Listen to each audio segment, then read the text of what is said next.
நீங்கள் பார்த்து கொண்டிருப்பது நியூஸ் 21 செய்திகள். தமிழ்நாடு செய்திகளை உடனுக்குடன் தெரிந்து கொள்ள நியூஸ் 21 செய்திகளை பாருங்கள். உணவு மற்றும் உணவுப் பொருள் வழங்கல் துறை அமைச்சர் சக்கரபாணி அவர்கள் பழனி அருள்மிகு தண்டாயுதபாணி சுவாமி திருக்கோயிலில் பக்தர்கள் வசதிக்காக 2 மின்கல சிற்றுந்துகள் இயக்கத்தை தொடங்கி வைத்து பூஜை விவரங்கள் குறித்த மின்னணு திரையை திறந்து வைத்தார்.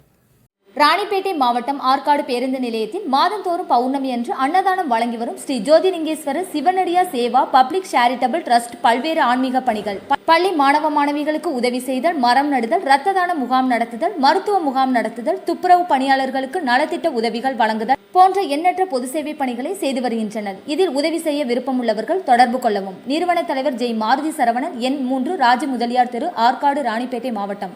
மேலும் விவரங்களுக்கு 90405952 809818 19 என்ற எண்ணை தொடர்பு கொள்ளவும்.